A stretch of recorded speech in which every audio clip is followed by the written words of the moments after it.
And good evening, Pittsburgh Steelers fans. Welcome to another episode of Steelers Friday Night Six Pack. I am your host, Tony Defio, and I am so grateful that you're joining me on this pretty cold and blah Friday night in Pittsburgh. But it is the end of March, so it's probably winter's last stand, and before you know it, it'll be spring full time. It's officially spring right now, but it'll be full-time spring before you know it, and I can't wait. And before I begin, as always, I'd like to please ask you to like and subscribe to our Behind the Steel Curtain YouTube channel, where we bring you live shows each and every day and night, including this show, The Hangover on Monday evenings with Brian Anthony Davis and the great Shannon White, the Scobro Show with Dave Schofield and his brother Rich, Steelers Preview with Dave and Brian and Jeff Hartman, the great Jeff Hartman. Let's see, the Curtain Call in the offseason, Know Your Enemy in the regular season with Jeffrey Benedict and Michael Beck. Touchdown Under with Matty Peverall and Mark Davison. And then we have the post-game show. We're always breaking in with live shows anytime there's in addition to our weekly staple of shows, we're always breaking in with live shows whenever there's a signing or a trade or this or that. So we have plenty of live shows for you each and every week. And you can also catch those live shows on Facebook, which you are well aware of right now if you're watching me on Facebook. And if you are, hello. And as I always say about Facebook, no nasty comments. I know it's hard to do because you're Facebook. That's how you were raised. But please, no nasty comments on Facebook. Be nice to me. It's Friday night. I just did my taxes, okay? So, anyway. And, of course, you can catch all these live shows after the fact on any audio platform of your choosing. I prefer iHeartRadio. I have it downloaded on my Roku device. And I'm always listening to our podcast in my recliner. So you can check that out there. Stitcher, Spotify, Google, Apple, you name it, you can find all of our live shows on an audio platform of your choosing. And of course, we have a whole host of audio only shows, excuse me, that are exclusively audio only, which is redundant, including Let's Ride with Jeff, The Stat Geek with Dave, the Live Mic with Michael, From the Cutting Room Floor with Jeffrey. Let's see, we have the War Room with Maddie. We have What Ian's Talking About with Kyle. So please check all those out on any audio platform of your choosing. And let's see what we have in the live chat. And I think I saw who was first in line tonight. That's Steelers Pittsburgh. All right. George Teston, Owen, our main man Owen, who's doing a lot of great work for the site now. He's joining us from Britsburg, from Great Britain, from jolly old England. So hello, Owen, Jared Devil, Greg W., Brian Brown, Cree X. Let's see, Ryan O'Toole, Robert Shue, Jason Rollins. Did I get everybody? I did. For now, anyway. Hopefully more people will be joining me. Reginald Rivers, Marvin Hamilton, Matty Peverall. Speaking of Matty Peverall, thanks for the shout out, Mr. Defio. That's a very respectful young man there. I'm about to turn 50, so I can say those kind of things now. All right, let's see. Let's talk about this week. And not a whole lot happened as far as free agency during the second wave, if you will, with the Steelers. I thought there would be more signings, more outside signings based on how active they were the first week. And of course, the fact that they have so much cap space, theoretically. I don't know how they do it, but I think last I checked, they had like 16 million, 18 million, something like that. So I thought they would make some more moves. And plus, everybody's still clamoring for the safety, Tyrann Mathieu. And of course, they need another safety. Terrell Edmonds is still out there. They're 2018 first round pick. So I figured they would sign more people, and they haven't yet, but it doesn't mean they're not going to. I think the biggest news that come out of last week, non-Steeler related, kind of, was the trade from Kansas City to Miami, to trade by Kansas City to Miami. They sent the great Tyreek Hill, the receiver, to Miami for, get this, a first-round pick in 2022, second-round pick in 2022, a fourth-round pick in 2022, and there's another pick in there. I think it's for a future pick. And the Dolphins signed Hill to a 5-year contract for about $120 million. I think $70 million guaranteed. So, wow, that's a big shift. And what a crazy offseason this has been. And that just adds to it. And that might be a bit of a power shift in the AFC. I mean, there's been plenty of power shifts in the AFC so far this offseason. When you factor in Deshaun Watson, he was already in the AFC, but he's now a member of the Browns. Of course, Tyreek Hill going to Miami. Russell Wilson going from Seattle to Denver. So there's been a lot of happenings in the AFC and the NFL in general. Tom Brady retired, then he unretired. Aaron Rodgers signed a big mega deal to remain with the Packers. Devontae Adams was traded to the Raiders. That's what I forgot about. Wow. Talk about adding more incredible talent to the AFC, the already loaded AFC. So it's been a pretty active offseason in the AFC. I mean, I don't know who's going to be in the Super Bowl next year, but I'm guessing the NFC entrant is going to be the underdog at this point. It's crazy how loaded the AFC is right now. Owen says the AFC is stacked. So that was the big deal. Of course, Deshaun Watson had his introductory press conference with the Browns on Friday after he was surprisingly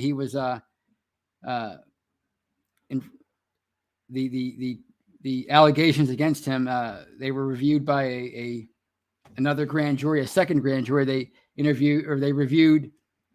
ruled on, I should say, you tell I'm not a lawyer.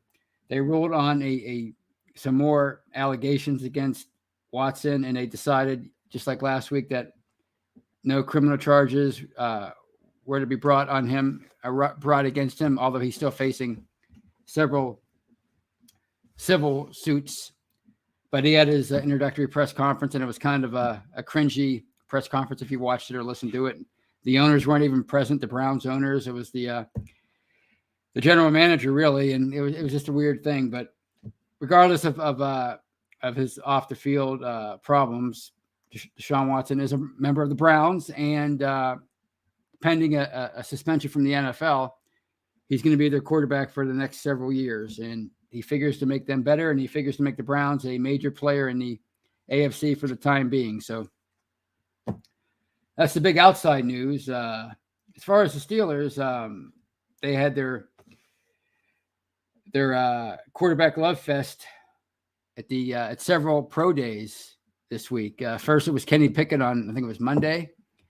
That was an easy one from the go-to since they share facilities with the Panthers. And then I think Tuesday they went to Malik Willis's pro day at Liberty. Wednesday it was Matt Corral's pro day at Ole Miss, and then I think it was Thursday they went to Desmond Ridder's pro day at Cincinnati. So that's four quarterbacks, arguably the four top quarterbacks in the 2022 NFL draft, and they visited them all. They met with them all. They were in attendance for all four of their pro days. So it tells you two things. Number one, they're still doing their homework on these quarterbacks, and number two, they're serious about finding their next great quarterback sooner rather than later, perhaps. Yes, they signed Mr. Trubisky, and he figures to be their starter in 2022. But you can't count on him. You just obviously, based on his first 5 years, you can't count on where his career is going to go from here. You're hopeful, and I spoke about that last week. I'm hopeful. I mean, he was kind of shaky in Chicago. Not horrible, but certainly not the kind of he didn't give you the kind of quarterback play that you would expect from the second overall pick in the 2017 NFL draft. And then he went to Buffalo last year to serve as Josh Allen's backup. And the thought, the hope is that he got better last year simply from learning from better offensive coaches. But that's just a presumption or an assumption at this point because we don't know, because we didn't see a whole lot of Trubisky last year filling in for Josh Allen. So we just have to if you're a Steeler fan, you have to kind of hope that that's a thing. But obviously, there are no guarantees with him. So this is your first year if you're the Steelers without Ben Roethlisberger as your quarterback. So you have to do your homework on these guys. You know, you can say what you want about this class, and many people have. A lot of it's been negative, a lot of positives, but a lot of negative things have been said about this 2022 NFL draft class, quarterback class. But, you know, somebody made a great point the other day in the comments section of one of the articles on Behind the Steel Curtain. And they said, you know, they're not drafting the entire class. They're just drafting. I mean, if they're going to draft a quarterback, it's going to be one quarterback. So I said this before, and I'm going to keep saying it.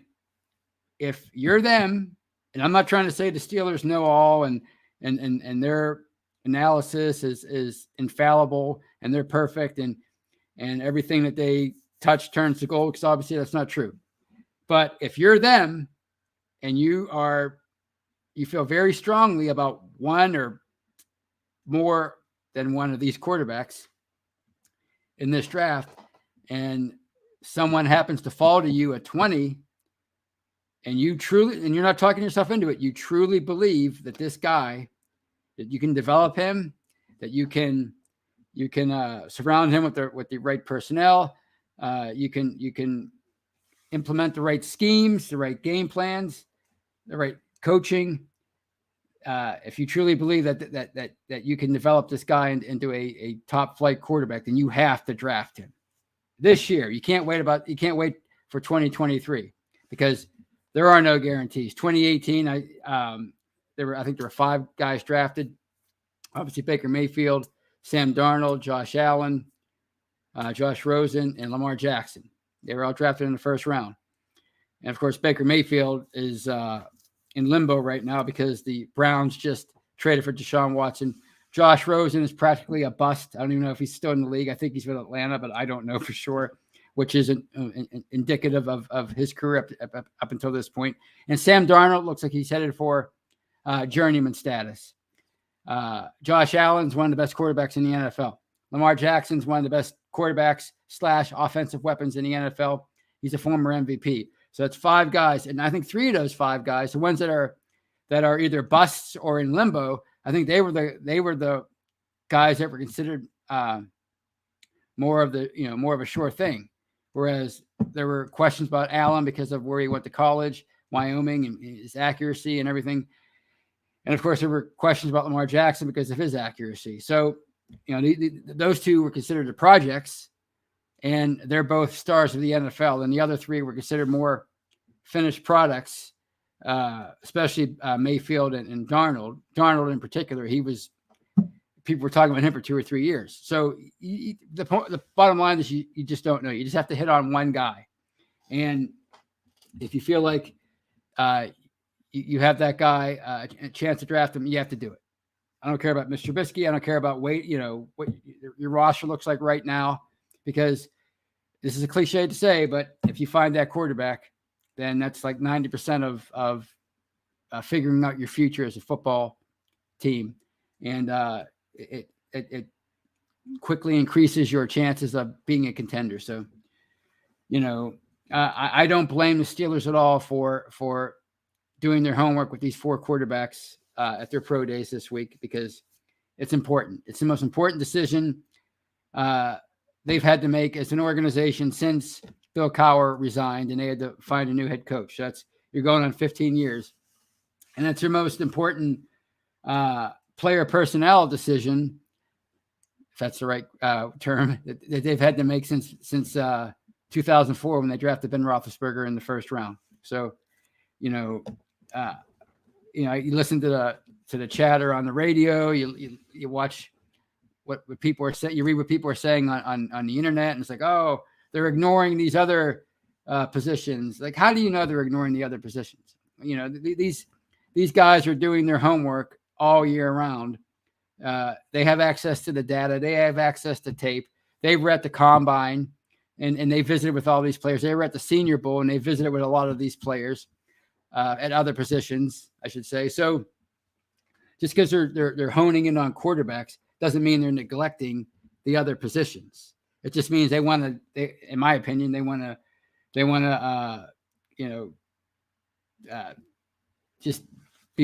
to be more thorough about the quarterbacks because they have to know in their minds. They have to know if this player, because they all do their own mock drafts and they have their draft boards, and they have to know if this guy is here, do we pull the trigger, or is it worth going in a different direction? Is it worth waiting until next year?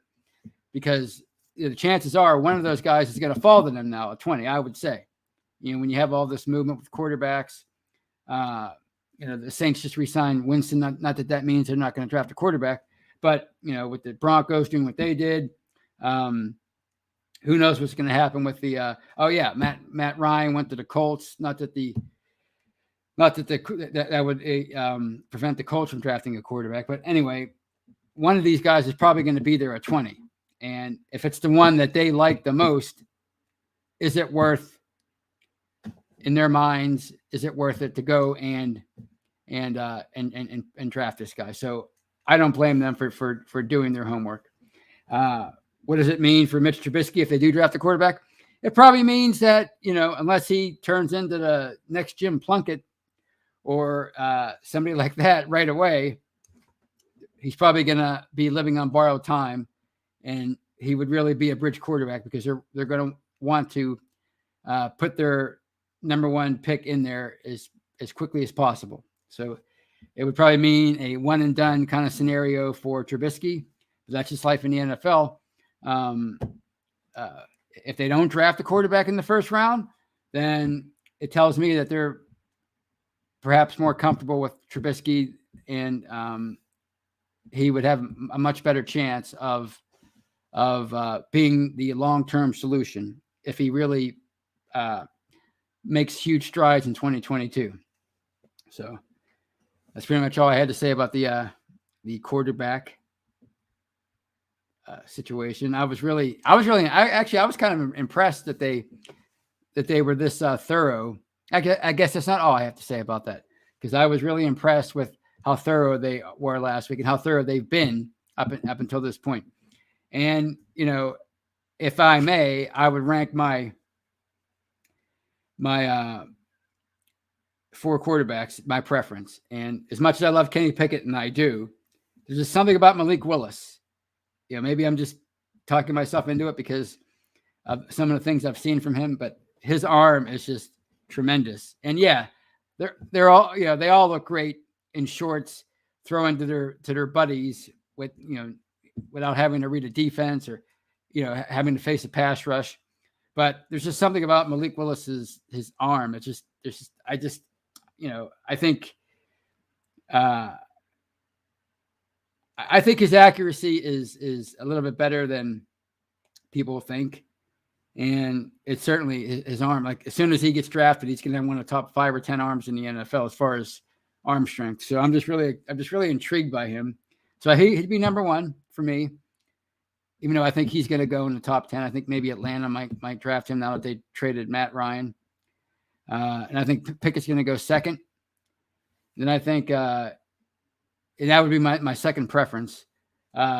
Third would be Desmond Ridder. I'm also intrigued by him and his athleticism and his arm. So he'd be third, and Matt Corral would be fourth. And what I like about him, from what I've heard, is he's a really fierce competitor, and he's not afraid to take on tacklers. Not that that's the smartest thing to do, but he's just a really fierce competitor, and I like that kind of fire in a quarterback. So that's how I would rank them if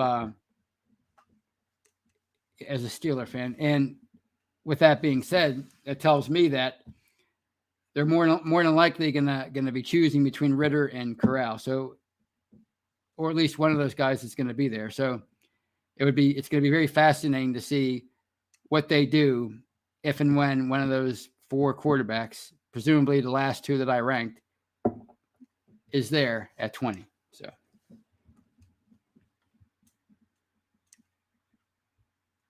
Steelers Freak says Willis isn't NFL ready, but the Steeler Nation will want him to be. But really, Steeler Freak, I mean, can you really say any of these guys are NFL ready? That's the whole point about talking in absolute. When I say why are you talking in absolutes about these draft picks, none of these guys, regardless of the position, is NFL ready at this point. You can say they are based on evaluation, based on how they played in college, based on their physiques and their 40 time and their bench press, whatever, and their cone drills. But you just don't know until they lace them up, until they put their helmets on, till they go out there and compete. You just don't know if they're NFL ready. And if they aren't NFL ready right away, it doesn't mean they're not going to be. But none of these guys is NFL ready until they show that they are. So that's another reason why if you think you have somebody in your midst in your right there at 20 as a quarterback, you got to pull the trigger, because there are no guarantees, and there certainly aren't any guarantees in 2023, regardless of how many times you say that quarterback class is better than this one. You just don't know until you know. So, there are going to be question marks about all of these guys, but when was the last time there wasn't a question mark about a quarterback that came into the league? Maybe Andrew Luck. He seemed like he was like the last quarterback prospect that seemed like a surefire future Hall of Famer. And I mean, he had an okay career. He had a pretty good career. He's really good, but he's not going to go to the Hall of Fame. He retired early, but it didn't seem like he was heading in that direction anyway. A very fascinating bit of draft history to study is Peyton Manning versus Ryan Leaf. Everybody knows Ryan Leaf's struggles off the field, his personal demons, and how it cost him an NFL career. He's doing well right now. He's a radio personality. I enjoy actually a lot of the stuff I've heard from him since he's gotten his life back together. I really enjoyed listening to his old stories and his newfound perspective on life. But it was basically a coin flip between him and Peyton Manning back in 1998. In fact, Leaf was considered the more the quarterback with the higher ceiling and the better physical attributes. Peyton Manning was more obviously he was a fantastic physical specimen in his own right, but Ryan Leaf was considered the quarterback with the better talent, and we know how that turned out. Peyton Manning, first ballot Hall of Famer, arguably the best quarterback who ever played the game. And Ryan Leaf, he flamed out. And yeah, that was because of his personal demons, but that's the point. You just don't know what's gonna happen when you go up to that podium with your draft pick card in hand. You just don't know until they lace them up. So again, it goes back to how they feel about a particular player, whether it's a quarterback or another position, and how strongly they feel about that player. And if you truly believe that this is your guy, you have to go with you have to trust yourself. You have to trust your ability to coach him, to develop him, and trust that you are going to make the right decision. So, all right. One more thing I wanted to touch on before I open things up to questions and comments. And it's a bit off topic when you're talking about a Steelers podcast, but it is Steelers relatable, because I got into this, like, basically, how the internet is, social media, basically a 2-day argument with fans on Twitter about the Pirates and their reluctance or their reluctance to spend money ever. And we know how frugal they are. There's no defending Bob Nutty and the owner, but that's just a symptom. the virus that's been affecting baseball for 30 years is competitive imbalance. And there are teams over here from certain cities that make that are able to have $250 million payrolls. And then there's mostly all the other teams that have to do things a different way. And it's basically because of market size and individual television contracts. And my point with all that is, thank goodness the NFL had the vision back in the 50s and 60s to divide everything up equally. And whether you're in New York or in Green Bay, you have an equal chance of winning a championship, provided you make enough of the right moves. The NFL equips all of its teams with the same set of tools, and it's up to them how they decide how skilled they are with using those tools, those instruments. Major League Baseball, if you're in New York, you get one set of tools. If you're in Milwaukee or Pittsburgh or Cincinnati, you have these other tools that you have to work with, and maybe you're really skilled with those tools, and you can work some magic. But I think 30 years of results have shown us that it's probably not. You're probably not going to be able to work that magic. So just thank goodness the NFL had that vision years ago to make sure all teams were created equally and they all had an equal chance to succeed. Because I think it's one of the reasons why I'm sitting here right now doing a podcast, and why Steeler Twitter is always on fire, and why the Steelers themselves are such a universally beloved organization. Owen is in England, and he's a huge fan. He's a diehard fan. Maddie and Mark Davison, they're in Australia. They're diehard fans. There are people all over this nation that love the Steelers who've never even been to Pittsburgh. And to me, that's a testament to them, but also the NFL for giving them a platform to be a national team because of their financial system, as opposed to baseball, which is to me, it's a totally unfair system to the fans. I mean, you can yell at Bob Nutting for not spending more money, but it doesn't matter who the owner of the Pirates is, because I've been a Pirates fan since the 80s, and they've had like 3 or 4 different ownership groups, and it's always been the same thing. They don't spend money because they don't have the kind of money that the other teams have to spend. And it just cracks me up that people act like the Pirates are operating in a vacuum. Like they're the only ones that are struggling to find success. When you look at the Reds, the Orioles, the A's, the Twins, etc., all these teams when I was growing up were juggernauts, and all of a sudden, at the same time, they all stopped winning, and that was 30 years ago. But nobody thinks that's a problem. They keep focusing on the Pirates because they're easy to focus on, because Bob Nutting is a frugal owner. But somebody was going to be the cheapest owner in baseball. It doesn't change the fact that the system is severely flawed, and the NFL is doing it right. And the NHL followed suit, and that's why they're doing as well as they could possibly do for being a niche sport. And the NBA pretty much is doing the same thing. They have a salary cap, and that's why they're so popular as a league. So for some reason, baseball, and I know it's not for some reason, it's because of all these teams are making money. If you want to be angry at Bob Nutting for anything, it's for not fighting for a better system, because the fact that he keeps signing off on new CBAs, and all these other small market owners keep signing off on new CBAs every however many years. To me, that's what we should be angry about, is they're signing off on a system that prevents them from winning or prevents them from competing equally. And the only reason why they're doing it is because they're making money.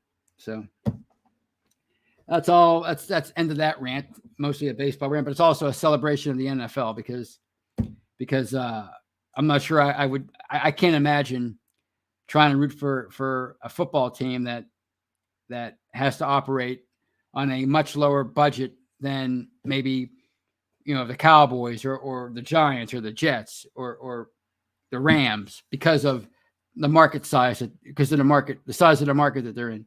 I couldn't imagine that it would not be a good thing it would not be a whole lot of fun to be a Steeler fan if they had to operate with like a $50 million payroll and the Giants had a $200 million payroll. That would not be a lot of fun. You certainly wouldn't be able to have a quarterback like Ben Roethlisberger for 18 years, and you wouldn't be talking about 6 Super Bowls. So thank goodness for a salary cap. Sometimes it comes back to bite you like it did last year, but as long as you make the right moves, you're gonna be able to make sound decisions. That's how the NFL is set up. There are no haves and have-nots. Everybody's created equally, and that's the end of that rant.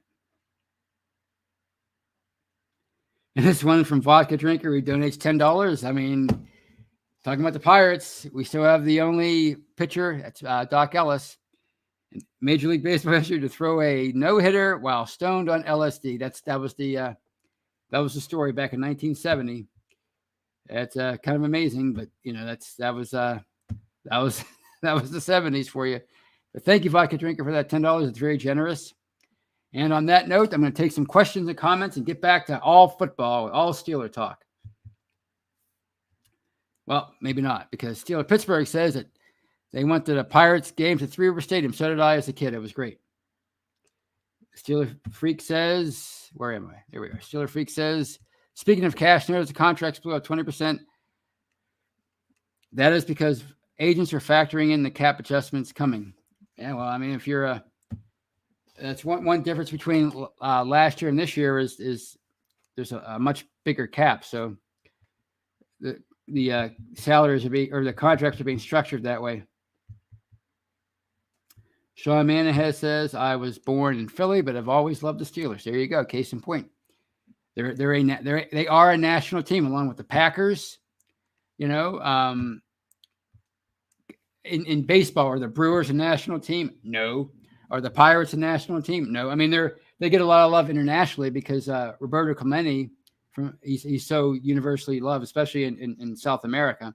But they're certainly not a national team in the United States. So it's a great thing. Super Bowl 45 would never happen. The equivalent of that in baseball. You might get one of those. You might get the Brewers in there in the World Series, or the Pirates, or the Royals, but you're not going to get the Royals versus the Pirates in the World Series. That would never happen in baseball. But it happened in Super Bowl 45. Why? Because the NFL has a fantastic financial structure, and it works for everybody. And if you're bad in football, it's because you're constantly making the wrong decisions, like the Bengals for all those years. But also like the Jets, they're in the biggest market, and they're always making stupid decisions, and that's why they're where they are. But they don't get any advantage based on the being in New York. Brian Brown says, confession, I've never been to Pittsburgh, but to change planes at the airport. Been a Steelers fan since I was a kid. There are a lot of fans like you out there, Brian. It's amazing. Steeler Freak says, don't sleep on the Ravens. They are stacking. Yeah, they're having a great off season, as are, I think, the Steelers and even the Bengals and, of course, the Browns. I mean, that move they made is incredible. I don't know if it's going to how things are going to shake out, but if you saw the odds, I think they came out on Friday for winning for getting to the playoffs, and the Steelers had the fourth worst odds in the AFC, which I'm not surprised. I mean, a lot of what happens with them in 2022 is going to be dependent on the quarterback play, and whether or not Mitch Trubisky or Mason Rudolph or Dwayne Haskins or a draft pick gives them above average quarterback play. If that happens, then I certainly can see them being that playoff contender that they were last year. I expect them, provided they get above average quarterback play at minimum, I expect them to be where they were last year at minimum, and that's competing for one of the last wild card spots. So Ryan O'Toole says, gotta love social media. Some people would argue that water is wet. Yeah. Well, I mean, when it comes to like the whole baseball thing, we have 30 years of evidence. People like to say small sample size when talking about something in sports, but there's no small sample size when you're talking about what has happened to small market teams over the past 30 years. And you would think that would be enough to convince people that, look, the system is flawed. Yeah, there are cheap owners out there, but that's just a symptom of the overall virus.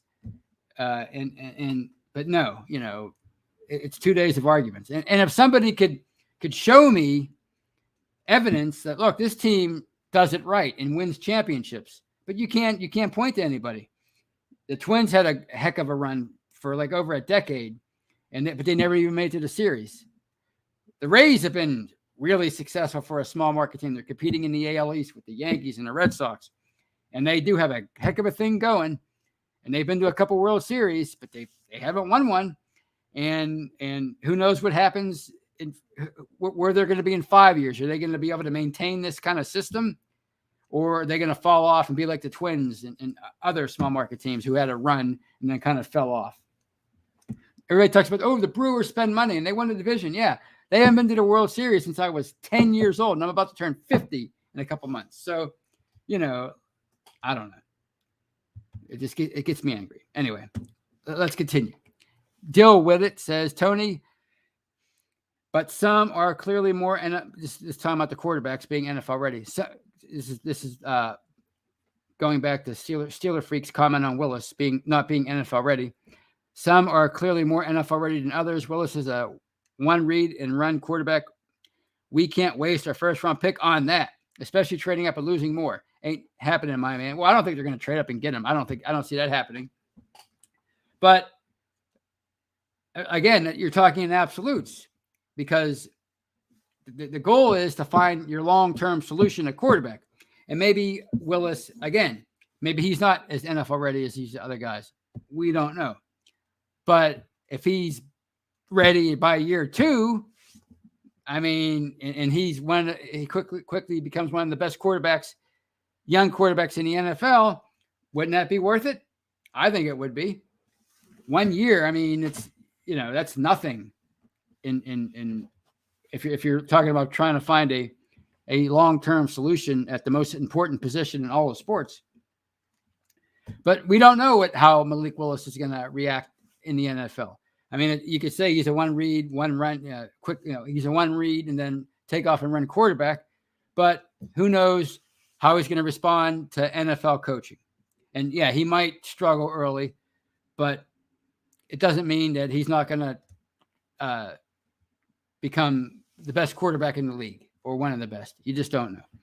And if you have to sacrifice a year of him learning, I mean, to me, it's worth it if he becomes that guy.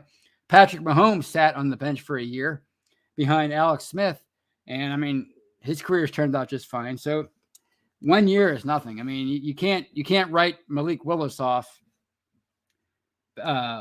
just because of that. Now, trading up to get him, that might be a different story. I don't know if it would be worth trading up to get anybody right now, simply because I don't know if they have the draft picks to do that. I guess they do have the draft picks, but do they want to spend 2 or 3 first-round picks to move up into the top 10? Because that's what it would cost, I think. Devin Bush, they basically had to trade their own.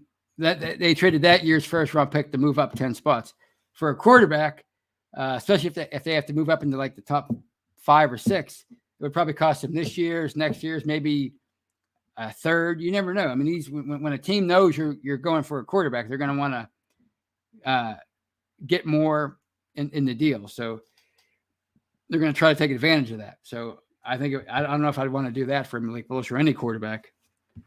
That's a lot, especially when you're still rebuilding like they are.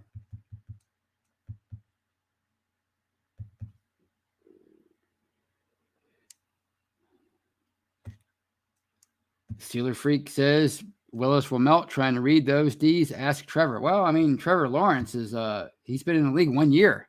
I mean, you can't evaluate him based on 1 year. And this is what I mean about talking in absolutes. Willis will be just another Lamar Jackson, great player, no playoff wins. We don't know that. We don't know that. We do know that Lamar Jackson is one of the best NFL weapons, quarterback or otherwise, in the NFL. And he hasn't won any playoff games yet. It doesn't mean he's not going to. I mean, no quarterback has any playoff wins until they do. He's had a few chances, yes, and he's come up short, yes. It doesn't mean it's going to be that way forever.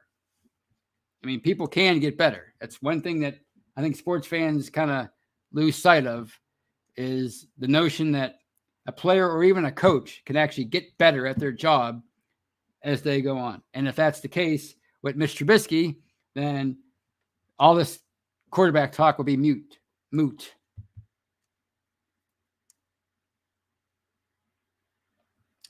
Christopher 11 says of baseball, they need to come up with a handicap system for small market teams, spot them 2 runs per game. No, what they need is a salary cap. It's just that simple. It works in every other sport. And for some reason, people were convinced that they don't need it in baseball when they clearly do. Of all the sports, they might need it in baseball the most, because they're losing fans each and every year. And people say, "Oh, it's because of the pace of the game." And I think it's more. There's some of that. I think it's mostly because most baseball fans realize their team has no shot before the season even starts. That's no place to start for a professional sports league. Carmichael, the sports guru. Wow, a sports guru donates $4.99. Thank you for that. And they say that the Steelers have attended every quarterback pro day to see who fails or who falls, and that's leaning towards a quarterback in the first 2 rounds. Well, that I would agree with that. Yeah, I think they're definitely. I think they're. Again, it all depends on how they feel about whoever's there at 20. If they don't feel strongly about that player, then you pass on them. You don't draft the quarterback just to do it. But if they feel strongly, then you got to do it. Thank you for the $4.99.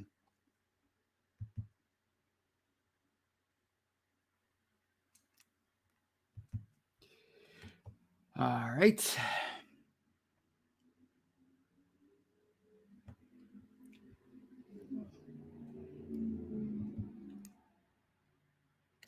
Monica S says draft a quarterback first round. I mean, I think it's definitely a position that's in play. I mean, they haven't done that since 2006 when they traded up to draft Santonio Holmes. But I'd say receiver is getting a late push as far as the position that would be a first round pick for them, because clearly, they lost Juju, they lost Sam. I keep saying Sam Washington. James Washington, they lost Ray McLeod. So, yeah, that would definitely be a higher priority going into the draft. But, I mean, they've had some success over the years drafting quarterbacks or receivers in the 2nd or 3rd round. But it certainly wouldn't shock me if they drafted one in the 1st.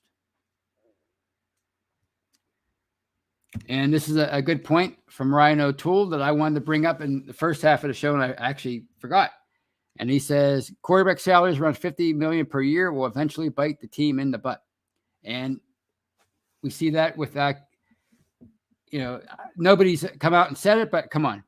You trade Tyreek Hill, arguably the most explosive offensive weapon, offensive skill position player in the NFL. You trade him away. And yeah, you get a nice haul and draft picks, but obviously there are no guarantees. But would you have done that 5 years ago if Patrick Mahomes was still on a rookie deal? Probably not. But when you're paying that, his salary average is like $40 million a year.